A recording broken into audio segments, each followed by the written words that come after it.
कहानी एक राजमहल की है जहां पर काम करने वाली नौकरानी अपने साथ अपने बेटे को भी काम पर ले आती है। खेलते खेलते बच्चे को एक हीरे का टुकड़ा मिलता है। वह माँ के पास आकर कहता है, माँ देखो यह हीरे का टुकड़ा।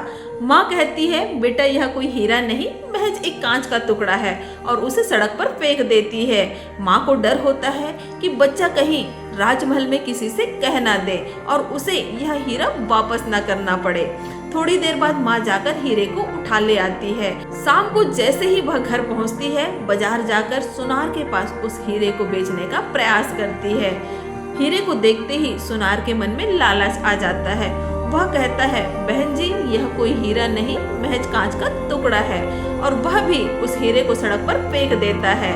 माँ उदास होकर घर आती है और कहती है, हमारे जीवन में कुछ अच्छा होना लिखा ही नहीं है। सुनार उस हीरे के टुकड़े को पकड़कर वापस लाता है और अपने दोस्त जो कि एक जोहरी होता है उसके पास लेकर जाता है। सुनार कहता है, दोस्त देखो मैं कितना बेशकीमती हीरा लेकर आया हूँ। जोहरी हीरे को देखता है और उसके मन में भी लालच आ जाता है।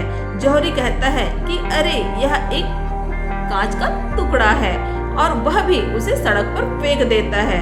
पर इस बार हीरे का टुकड़ा टूटकर बिखर जाता है, जिसे देखकर एक व्यक्ति उस हीरे के पास आता है और कहता है कि भाई 2 बार तो तुम नहीं टूटे, पर इस बार तुम कैसे टूट गए।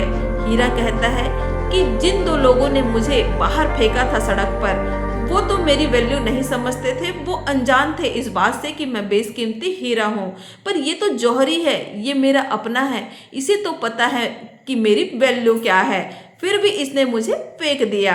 हीरे ने भी वही कहा जो अक्सर हम इंसानों के साथ होता है। जब भी कोई अपना हमारी कद्र नहीं करता, हमारी वैल्यू नहीं करता, तो हम अंदर से टूटकर बिखर जाते हैं। यह छोटी सी कहानी हमें यही सीख देती है कि अगर आप किसी को आगे ना बढ़ा पाए तो उसे पीछे भी मत खींचिए।